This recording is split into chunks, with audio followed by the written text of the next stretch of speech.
ito'y babala. Warning ito pagdating sa pera. Medyo mag-ingat kayo guys sa paglalabas ng pera. Okay, warning sa pera ito mga kapiksi kasi for some of you baka mabiktima kayo ng scam. Yung mga investment na scams mga kapiksi, yung parang marami niyan ngayon, whether sa online, pati yung mga pagsusugal guys, no? Yung mga online casino, online bet, ganyan. Although may mga digit, pero may mga scam din. Baka mabiktima kayo ng mga identity theft.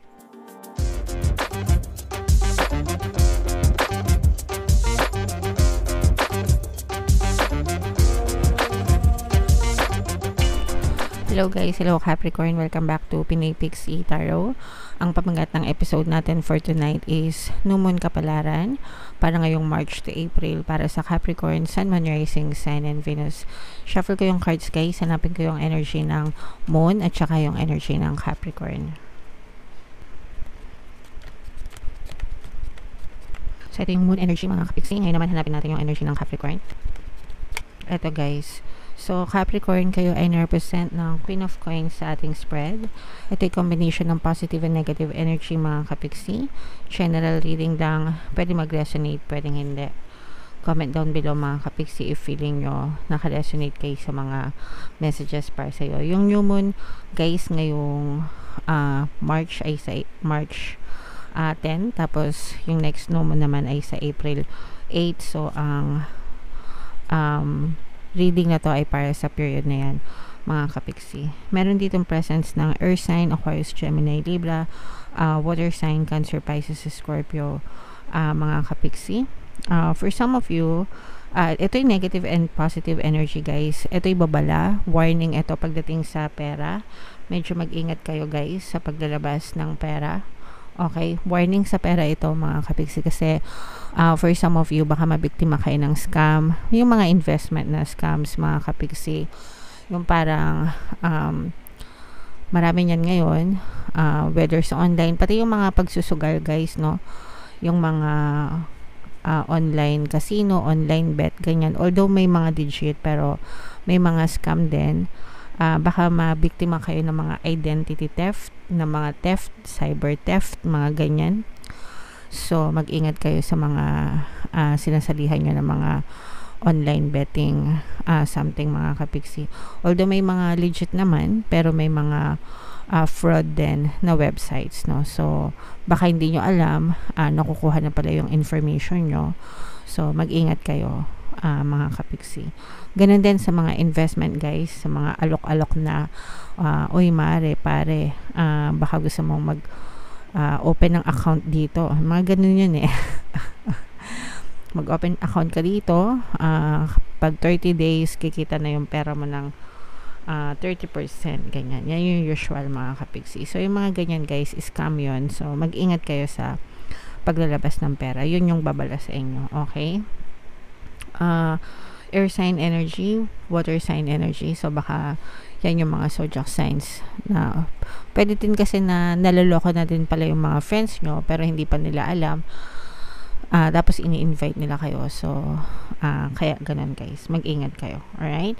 Aside from that mga kapiksi, pero bukod naman doon guys, talagang yung status naman ng kaperahan nyo sobrang sobrang stable naman mga kapiksi, no?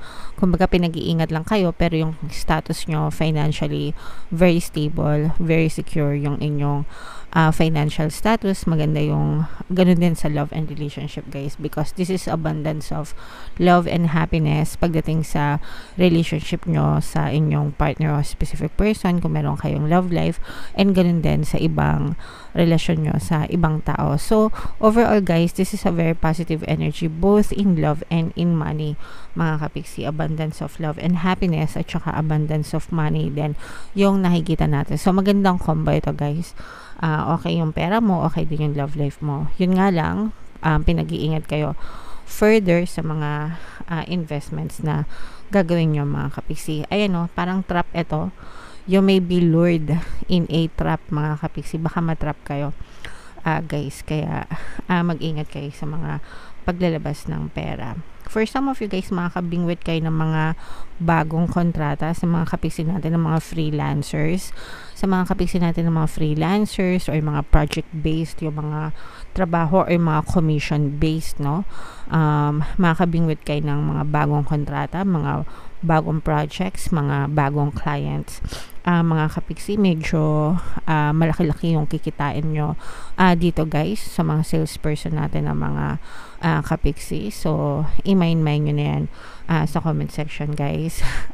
Mind big contracts, mind big projects, mind big clients, yan.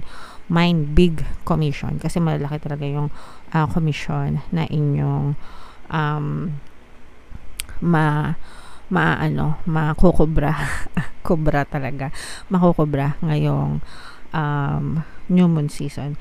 And then mag-ingat din kayo sa sa again, yun nga sinasabi ko na mag-ingat kayo sa mga scammers guys, kahit kakilala nyo ito, kasi baka magkaroon kayo ng conflict din dyan sa tao na yan kapag let's say for example na scam kayo tapos sa kanya nyo pilit na kinukuha yung pera nyo, baka magkaaway pa kayo kahit na siya na scam din. Nagets nyo yun? So, parang parehas kayo magiging biktima. So, mag-ingat kayo sa mga paglalabas ng pera nyo, mga kapiksi. Okay? Alright. So, comment down below guys. Yung mga kapiksi natin na mga nagpapamedical, no? Kung meron kayong mga, di ba nagpapamedical kapag usually, kapag kailangan magtrabaho, ganyan. So, yung mga nagpapamedical, mga nag-aantay ng resulta, huwag kayong mag-alala kasi magiging favorable sa inyo yung result ng mga medical exams nyo. So, ayusin nyo lang, mga kapiksi. Tiyagain nyo lang yung pag-aantay. Alright? Okay, so comment down below guys if naka-resonate kayo dyan, and i-mind nyo na yan guys sa comment section lahat ng magaganda. Tingnan natin yung new moon message para sa inyo guys. Shuffle natin to. Habang sinashuffle natin to, panoorin nyo muna tong video natin regarding sa ating paano mag-manifest ng abundance video course. Kapiksi, sawa ka na ba sa mga struggles at hirap sa buhay mo? Masipag ka ba at masikap sa buhay ngunit hindi ka pa rin umaasenso? Ilang beses ka na bang nag-attempt magnegosyo at mag-invest pero palagi ka pa rin nalulugi? Sa pagkakataon na ito ay maaaring may subconscious beliefs ka na nagiging balakid sa iyong pag-unlad at pagyaman. Introducing, paano mag-manifest ng abundance video course. Dito ay matututunan mong ma-overcome ang mga balakid mo para tuluyan ka ng umunlad, umasenso, sumagana, maging matagumpay, successful at maswerte sa iyong kabuhayan, pera, trabaho, negosyo, salapi at kaperahan ng bonggang-bongga. Dali, mag-send na ng email sa pinoypixitaro@gmail.com at simulan na ang iyong pagyaman ngayon. Alright, so sabay-sabay tayo magpayaman ngayon 2024 mga kapiksi. Mag-avail na kayo ng course guys kasi sobrang ganda talaga yan. And good news mga kapiksi, dahil ngayong March, ang promo natin is magbibigay ako ng 1 free pampaswerte subliminal guys sa lahat na mag-avail ng course. Kaya mag-avail na kayo mga kapiksi, sobrang ganda talaga yan. And meron din tayong email coaching, Manifest Your Desires Using the Law of Attraction. If meron kayong mga specific na gusto nyong i-manifest guys, pwedeng love and relationship, pwedeng money or career, pwede kayong magpabook ng email coaching session with me. Mag-send lang kayo guys ng email sa pinoypixitaro@gmail.com. So, ito yung additional message na para sa inyo. A win-win outcome is forecast. Everything will work out in your favor guys. And sabi ko nga sa inyo, no, kung meron kayong mga project-based, commission-based sa mga trabaho, mga big clients guys, talagang mapapasa inyo yan mga kapiksi. Even if yung mga nag-a-apply, no, nag-a-apply, mga naglalakad ng requirements nila like yung mga medical or kung ano pang mga papeles, kontrata, mga visa, ganyan, job orders, antayin nyo lang guys kasi dadating din yan sa inyo. Okay? Always nyong i-remind yung sarili nyo or palagi nyo sabihin na everything is always working out in my favor. Yan, isa sa mga best affirmations. Excuse me. Isa sa mga best affirmations guys. So palagi nyo sabihin para talagang sure win ka. A sign of partnership then guys, no, maganda din ito para sa mga business partnership, collaboration, mga kapiksi. Okay, mga commitments, agreements guys. So, lahat yan pabor sa inyo. So, i-mind nyo yan lahat sa comment section mga kapiksi, makakatulong yan sa inyo. Alright? Attune to the moon guys, let go of that which is falling away. So ito guys, let go nyo na yung mga past nyo, kasi yung iba sa inyo parang nabibilanggo kayo no sa mga past negative circumstances nyo, mga negative thinking nyo, no, mga pagiging pessimistic, ganyan. So alisin nyo na yon sa isip nyo, hindi yun makakatulong mga kapiksi. So kailangan nyo i-let go para makapagsimula kayo, maka-move on, and hindi na kayo ma-stuck sa buhay nyo. Alright? If meron kayong mga specific person na meron kayong conflict with mga kapiksi, see the other person through the eyes of love. It will change your perspective. So, and kapag nag-change yung perspective nyo dun sa person na yon, mag-change din sila sa inyong physical reality. So, ibig sabihin nun guys, if meron kang specific person in mind, no, kahit sino pa yan, jowa mo, kapatid mo, boss mo, pag palagi nyo nakikita yung mga negative na ugali nila, let's say for example, boss mo, amo mo, masungit, no? Syempre, ang reaction mo sa kanya is, pangit din, yung, kumbaga yung assumptions mo sa kanya. Ano ba to? Sungit-sungit naman ito, nakakainis, diba? Mga ganun. Ganun talaga yung reaction natin. Nakakainis naman tong boss ko, sungit-sungit, ganyan-ganyan. So, nag-iba yung perspective mo sa kanya, naiinis ka sa kanya kasi nakikita mo yung negative na ugali niya. Pero try to see them in the eyes of love. Subukin mong tingnan yung mga magagandang quality niya. Yung boss ko, masungit, pero magaling magpasahod. Yung mga ganon. O kaya, masungit lang siya kasi meron siya, pero pagka wala naman siya, sobrang bait niyan, ganyan, maalalahanin, considerate, yung mga ganon, no? Tingnan nyo sila in the eyes of love. Hanapin nyo yung mga magagandang katangian nila, and kapag nakita nyo yun mga kapiksi, kapag yun ang tinitigan nyo, magbabago yung perspective nyo sa kanila, and kapag nagbago yung perspective nyo sa kanila, magbabago din yung kilos nila sa inyong physical reality. Mas makikita mo na yung mga magaganda kesa dun sa negative, hanggang sa tuluyan mawala yung mga negative assumptions mo dun sa person. Okay?